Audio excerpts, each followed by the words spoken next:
Mathieu, ce week-end, qu'est-ce qui s'est passé à Niort-Saint-Liguerre? On a déjoué, on n'a pas bien joué, on n'a pas fait notre meilleur match. Voilà, après une bonne entame, pourtant, on a fait quand même des bonnes choses effectivement en début de partie. Après, on a écopé 3 cartons consécutivement, quasiment effectivement en 10 minutes, un quart d'heure. On a commencé à se disperser un peu, on a commencé un peu à discuter à droite à gauche et on a commencé à déjouer, à lâcher.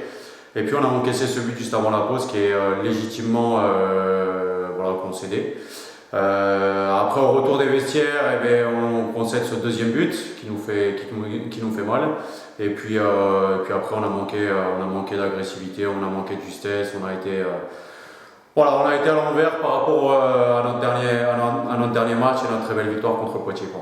J'ai l'impression que vous êtes un peu du tout sur cette rencontre, retombé dans votre travers.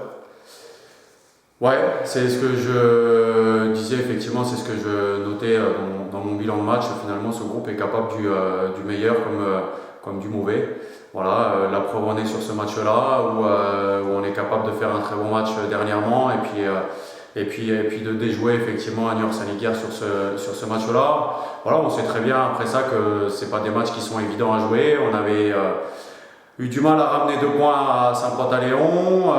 Là, on perd effectivement contre une équipe de Niort-Saint-Liguerre qui joue ce maintien et qui a montré beaucoup plus d'envie, beaucoup plus d'agressivité que nous aujourd'hui, enfin que nous dimanche en tous les cas. Et voilà, la défaite est largement logique.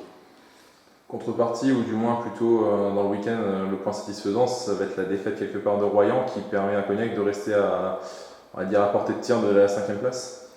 Ouais, il y a la défaite de Royan, il y a le match nul d'Ille à domicile, il y a le match nul de Fétia contre Niort. Donc finalement on perd un point contre ces équipes-là, mais on reste effectivement à portée de main. Il nous reste 4 rencontres à jouer, donc 3 à domicile, dont 2 qui vont venir consécutivement là,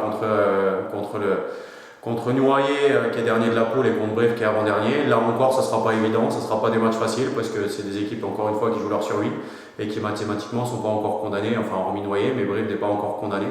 Donc voilà, on sait que ça sera pas des matchs évidents, mais si on veut obtenir cette 5e place qu'on ambitionne depuis un long moment, depuis le début de la saison, ça serait bien d'engranger 8 points sur les 2 prochains matchs qui arrivent. Ce week-end, justement, c'est Noyer, donc le dernier championnat, comme tu l'as précisé, déjà condamné. C'est une équipe qui, au match aller, vous avez freiné en remportant sa première victoire et surtout en coupant Cognac dans une belle série. Est-ce qu'il y a un petit peu pas sentiment de revanche, mais est-ce que le scénario du match aller et puis surtout le résultat est encore présent dans les têtes? Je ne sais pas s'il est présent, en tous les cas pas dans la mienne. Moi, je n'ai pas de sentiment de revanche par rapport à cette équipe-là. C'est vrai qu'on avait été perdre là-bas et on avait permis à Noyer de remporter son premier match. Et puis nous, effectivement, on avait été freiné un peu et c'était dommage puisqu'on sortait d'une très belle dynamique, d'une très belle série. Et puis on avait concédé ces 2 défaites à Noyer et puis contre Royan sur les 2 derniers matchs avant la trêve. Donc ça nous avait un peu freiné. Voilà, j'ose espérer que ça ne sera pas dans les têtes. En tous les cas, on avait fait un bon début là-bas et on aurait pu en tous les cas marquer ce 2e voire ce 3e but si on n'était pas tombé un petit peu dans la facilité. Après, c'était pas un match non plus évident sur un terrain compliqué contre une équipe très agressive, très déterminée. Donc sur ce match-là, sur la réception de Noyer, qui n'aura plus rien à jouer, qui sera libéré, qui sera lâché, qui voudra terminer aussi son championnat de DH sur des bons résultats. À nous, en tous les cas, encore d'être acteurs, comme on a pu le faire contre Ile dernièrement, comme on a pu le faire contre Poitiers dernièrement. Merci Mathieu. Merci.